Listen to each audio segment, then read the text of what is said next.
આજના વિડીયોમાં આપણે સાંભળીશું એવ્રત જીવ્રત માતાની વ્રતકથા અને તેના મહાત્મય વિશે। આ વાર્તા જૂનામાં જૂની સુંદર વાર્તા છે, જે દાદીમાં નાનીમાના સમયમાં આપણે સાંભળતા હતા। જે વાર્તા સંપૂર્ણ છે। માં એવ્રત જીવ્રતનું વ્રત સર્વ સુખ આપનારું છે, સંતાન પ્રાપ્તિ કરાવનારું આ શ્રેષ્ઠ વ્રત છે। જીવનની સર્વે સમસ્યાઓને દૂર કરનારું ઉત્તમ વ્રત છે।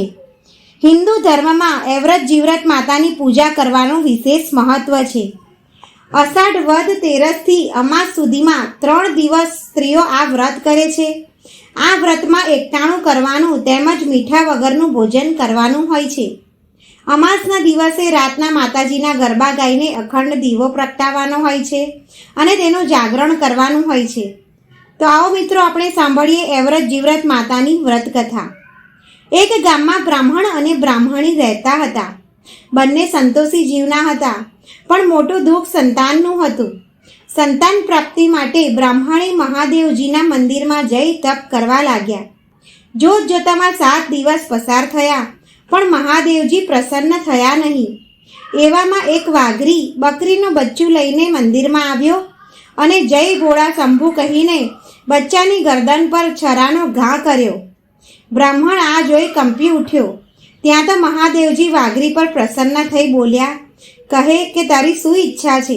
વાઘરી બોલ્યો કે મારે 4 રૂપાળા છોકરા જોઈએ છે। સારું, ઈચ્છા પૂરી થશે, મહાદેવજી બોલ્યા। વાઘરી તો ખુશ થઈ ગયો। બ્રાહ્મણ તો આશ્ચર્યમાં પડી ગયો કે હું 7 દિવસથી તપ કરું છું તો મને કોઈ ફળ નહીં, અને આ દુષ્ટે હિંસા કરી તો તેને જટ વરદાન આપી દીધું। આવા અન્યાય બ્રાહ્મણથી સહન ન થયો। એ તો માથું પછાડી આત્મહત્યા કરવા તત્પર થયો। એટલે મહાદેવજી પ્રગટ થઈને બોલ્યા કે તારે શું દુઃખ છે? બ્રાહ્મણે હાથ જોડી કહ્યું કે ભગવાન, મેં 7 દિવસ આરાધના કરી, તેનું કંઈ ફળ નહીં, અને પેલો વાઘરી ઘડી ભરમાં 4 છોકરાનું ફળ લઈ ગયો। મહાદેવજીએ મંદિરની બહાર પડેલા છાણનો પોદળો તેને બોલાવતા કહ્યું કે આ પોદળામાં કેટલા બધા કીડા ખદબદે છે, એવો જ વસ્તાર વાઘરીનો થશે। બ્રાહ્મણ કહે, તો શું મને પુત્રનું ફળ નહીં મળે? મહાદેવજી બોલ્યા કે 1 છોકરો થશે, તેને સારી રીતે ઉછેરીને ભણાવજે, પણ પરણાવવાનો વિચાર કરીશ નહીં। બ્રાહ્મણ તો ખુશ થતો ઘરે ગયો। મહાદેવજીના વરદાનની વાત કરી તો તે હર્ષ ગેલી તેની સ્ત્રી થઈ ગઈ। ત્યારથી તેને ચડતા દિવસો થયા અને 10મો માસ આવતા તેને રૂપાળા છોકરાને જન્મ આપ્યો। બ્રાહ્મણીએ છોકરાને સારી રીતે ઉછેર કર્યો, પાઠશાળામાં ભણાવ્યો અને એક રૂપાળી કન્યા ધ્યાનમાં આવતા તેનું સગપણ નક્કી કર્યું। બંને પક્ષે લગ્નનો શુભ દિવસ પણ જોડાવ્યો। બ્રાહ્મણ ઉમંગમાં મહાદેવજીનું વચન વિસરી ગયો। તે તો મોટી જાન જોડીને વાંચતે ગાજતે છોકરાને પરણાવવા નીકળી પડ્યો। 3 દિવસ બાદ જાન કન્યાને લઈ પાછી વળી તો અધવચ્ચે પવનના ભારે તોફાન સાથે મુસળધાર વરસાદ તૂટી પડ્યો। જાન તો અધવચ્ચે અટકી। બધા એક ઘટાદાર વૃક્ષ નીચે આશ્રય લેવા દોડી ગયા। બ્રાહ્મણનો છોકરો વરરાજા પણ તેની વહુને લઈને ઝાડ નીચે પહોંચ્યો હશે ત્યાં તેના પગે કંઈક કડ્યું। તે તો એકદમ ઓ મારી માં કહીને ચીસો પાડવા માંડ્યો। બધા ગભરાઈને ત્યાં દોડી ગયા। જોયું તો કાળો નાગ સડસડાટ જતો હતો। છોકરાનો બાપ સમજી ગયો કે દીકરાને ડંખ દીધો છે। એ તો પોક મૂકીને રડવા લાગ્યો। વહુને માથે જાણે આપ તૂટી પડ્યો। એ પણ રડી રહી હતી। સારવાર બહુ સારી કરી, પણ ઝેર ચડી ગયેલું તેથી છોકરો બચ્યો નહીં। એ તો તડફડીને મરી ગયો। બધા હૈયા ફાટ રુદન કરવા લાગ્યા।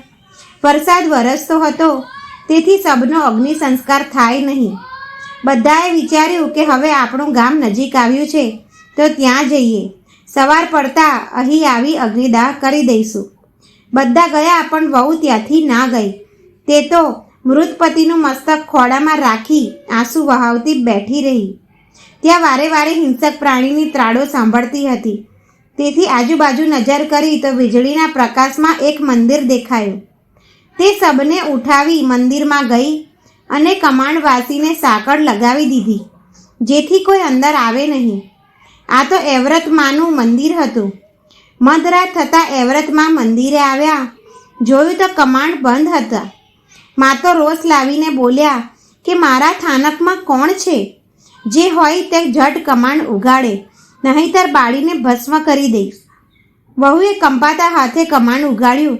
સામે જ તેજના અંબારમાં એવ્રતમાં ઊભા હતા. મંદિરમાં સબ પડેલું જોઈને માં બોલ્યા, અરે બાઈ, તું કોણ છે?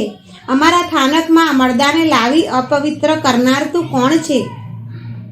વહુ હાથ જોડી બોલી કે માડી, ક્ષમા કરો. હું તો દુખિયારી સ્ત્રી છું. મને પરણ્યાને હજુ 24 કલાક નથી થયા, ત્યાં તો રંડાપો લઈને બેઠી છું. મારા પતિને નાગ ડસ્યો છે. તેઓ મૃત્યુ પામ્યા છે. તેમનું સબ સચવાય તે માટે અહીં લાવીને બેઠી છું. હવે તમે મારા પતિને સજીવન કરો તો મારો ચૂડી ચાંદલો જળવાઈ રહેશે. એવ્રતમાં કહે કે મારું કહેવું માને તો હમણાં જ તારા પતિને જીવતા કરો. વહુ કહે કે મારા સૌભાગ્યને ખાતર જે કહેશો તે હું કરીશ. ત્યાં તો મર્દાએ એક બાજુ પડખું ફેરવ્યું ને એવ્રતમાં અંતર ધ્યાન થઈ ગયા. વહુને સમજાયું નહીં. હજુ પતિને ચેતન આવ્યું ન હતું, તેથી કમાણ વાસીને રડી રહી હતી.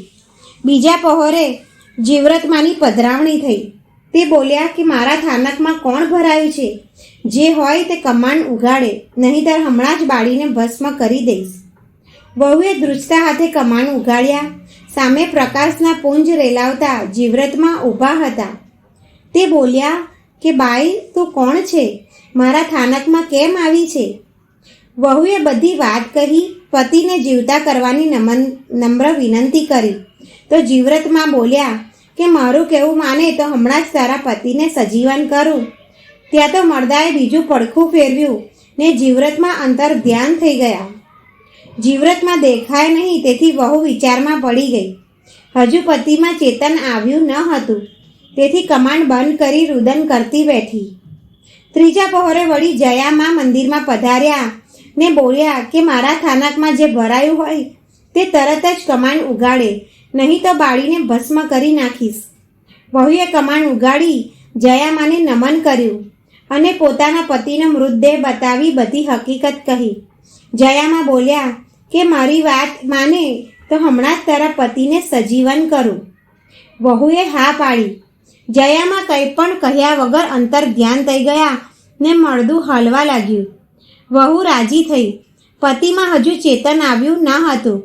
થોડો પહર હતો ને વિજયામાની પધરામણી થઈ. વહુએ નમન કરીને કહ્યું કે મારા પતિને સજીવન કરો. વિજયામાએ જળની અંજલિ મૃતદેહ પર છાંટી. તે સાથે જ વહુનો પતિ સજીવન થઈ ગયો. વહુને હર્ષ થયો. તેનો ચૂડી ચાંદલો અખંડ રહ્યો હતો. વિજયામાં આશીર્વાદ આપી અંતર ધ્યાન થઈ ગયા. વહુએ વરને બધી વાત કહી. બહાર વરસાદ વરસતો બંધ થઈ ગયો. તેઓ ચાંદીના પ્રકાશમાં ત્યાં કાંકરીઓ વડે બાજી રમવા લાગ્યા. સવારે વરના બાપના ગામનો ગોવાળ આ મંદિરમાં માતાના દર્શન કરવા આવ્યો. તેણે બ્રાહ્મણના દીકરાને જીવતો વહુ સાથે બાજી રમતો જોયો. તે તો કઈ ચમત્કાર થયો માનીને સીધો વરરાજાના બાપ પાસે ગયો અને બધી વાત કરી. આથી બ્રાહ્મણ હરખભેર મંદિરે આવ્યો. જોયું તો પોતાના પુત્ર અને પુત્રવધુ બાજી રમતા હતા. બ્રાહ્મણ તો ખુશ થઈને ગામમાં ગયો અને સગા વહાલાને મંદિરે તેડી લાવ્યો. પછી વાતે ગાતે વર વહુને પોતાને ઘરે લઈ ગયો. વહુ વર ખાય છે, પીએ છે અને મજા કરે છે. જોત જોતામાં 1 વર્ષ વીત્યું. વહુને ગુલાબના ગોટા જેવો દીકરો જન્મ્યો. ઘરમાં બધાને આનંદ થયો. રાત પડતા જ એવ્રતમાં આવીને વહુને કહેવા લાગ્યા કે વહુ, તમે તે દિવસે મારું વચન પાળવાનું કહ્યું હતું. મારે તારો છોકરો જોઈએ છે, આપી દે. વહુથી ના પડાય સી રીતે. તેને ખુશીથી સાથે છોકરો એવ્રતમાને આપ્યો અને માતાજી અંતર ધ્યાન થઈ ગયા. સવારે ગોળિયું ખાલી જોતા સાસુએ વહુને પૂછ્યું કે વહુજી, દીકરો ક્યાં ગયો? વહુ શું જવાબ આપે? કહ્યું કે હું જાણતી નથી. સાસુએ વહુને ન કહેવાના વચનો કહ્યા અને ગામમાં વાત ફેલાવી કે ડાકણ વહુએ છોકરાને ભરખી લીધો. વળી 1.5 વર્ષ વીત્યું ને વહુએ બીજા દીકરાને જન્મ આપ્યો. રાતના જીવ્રતમાં આવ્યા અને છોકરો માગ્યો. વહુએ તે આપ્યો. સવારમાં ઘોડિયામાં છોકરો ન જોતા સાસુએ વહુને બહુ ગાળો આપી અને આખા ગામમાં વગોવણી કરી. વળી પાછા તેને ચડતા દિવસો આવ્યા. પૂરા દિવસે રૂપાળો દીકરો જન્મ્યો. આ વખતે સાસુએ વહુના ખાટલા આગળ તકેદારી રાખી હતી. ત્યાં તો જયામાં આવ્યા ને પોતાની શક્તિથી બધાને ઊંઘમાં નાખી છોકરાને લઈ અંતર ધ્યાન થઈ ગયા. સવારે સાસુ અને રાજાએ જોયું તો ઘોડિયામાં છોકરો ન હતો. આ વખતે પણ તેને વહુને વગોવી. ચોથી વેળાએ વહુએ પુત્રને જન્મ આપ્યો ત્યારે સાસુએ રાજાને બોલાવ્યા ને ખુલ્લી તલવારે ચોકી કરવા વિનંતી કરી. આ વખતે છોકરાને લેવા માટે વિજ્યામાં આવ્યા. તે પોતાની શક્તિથી બધાને ગાઢ નિંદ્રામાં નાખી છોકરો લઈને અંતર ધ્યાન થઈ ગયા. સવારે સાસુ અને રાજાએ જોયું તો ઘોડિયામાં છોકરો ન હતો. રાજા આશ્ચર્યમાં પડી ગયો કે આટલી વારમાં છોકરો ગયો ક્યાં? વહુ ભક્ષણ કરે એ વાત પણ તેના માન્યમાં આવી નહીં. તે વિચાર કરતો મહેલે જતો રહ્યો. આ વખતે સાસુએ વહુને બહુ વગોવી. 5મી સુવાવડમાં વહુએ દીકરીને જન્મ આપ્યો. આ વખતે છોકરીને લેવા કોઈ આવ્યું નહીં. થોડા દિવસ પછી વહુએ ગોળણી જમાડવાની વાત સાસુના કાને નાખી. પણ છોકરાઓ જવાથી સાસુનો જીવ ઊંચો હતો, તેથી સરખો જવાબ આપ્યો નહીં. સારો દિવસ આવતા વહુ સવારના નાહી ધોઈને પેલા મંદિરમાં ગઈ જ્યાં ચારે માતાનું થાનક હતું. આ મંદિરમાં જ એના પતિ સજીવન થયો હતો. ચારે માતાઓની મૂર્તિની પૂજા કરી ચાંદલા કર્યા બાદ વહુએ કરગરીને કહ્યું કે હે માતાઓ, આજે સાંજના તમે ચારેય મારા ત્યાં ગોણીઓ થઈને જમવા આવજો અને પ્રસંગ દીપાવજો. ચારે બહેનોએ વહુનું આમંત્રણ સ્વીકાર્યું. સાંજે ચારે વહુને ઘરે પધાર્યા. વહુએ ભાવથી પીરસવા માંડ્યું. થોડી વારે ચારે માતા જમી રહ્યા ને ઘોડિયામાં સૂતેલી છોડી રડવા લાગી. ચારે માતા કહે, આ છોકરી કેમ રડે છે? વહુએ કહ્યું, એને રમાડનાર ભાઈ નથી એટલે. ચારે માતાઓએ પોતે લઈ ગયેલ છોકરા વહુને પાછા આપ્યા અને આશીર્વાદ આપી અંતર ધ્યાન થઈ ગયા. આમ બહેનને 4 ભાઈ મળ્યા અને માને 4 દીકરા આવી મળ્યા. સાસુ તો મોઢું ફાડીને જોઈ રહી કે આ શું થયું? ચારે દીકરા પાછા ક્યાંથી આવ્યા? આખા ગામમાં આ ચમત્કારની વાત ફેલાઈ ગઈ. લોકોના ટોળે ટોળા બ્રાહ્મણના ઘરે આગળ જમા થવા લાગ્યા. હવે વહુએ સાસુ આગળ બધો ખુલાસો કર્યો અને મંદિરમાં બનેલી હકીકત કહી.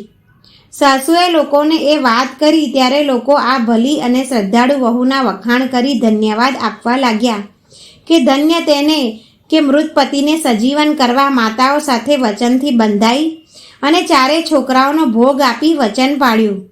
જય એવ્રતમાં, જય જીવ્રતમાં, જય જયામાં, જય વિજયામાં. તમે વહુને ફળ્યા એવા આ કથા વાંચનાર સાંભળનાર સૌને ફળજો. સૌના મનની આશા પૂરી કરજો. જો મિત્રો તમને આ વ્રતકથા પસંદ આવી હોય, આ વિડીયો પસંદ આવ્યો હોય તો આ વિડીયોને લાઈક કરો, તમારા સગા સંબંધીઓ સાથે આ વિડીયોને શેર કરો અને ચેનલને તમે પહેલીવાર જોઈ રહ્યા હોય તો સબસ્ક્રાઈબ જરૂર કરો.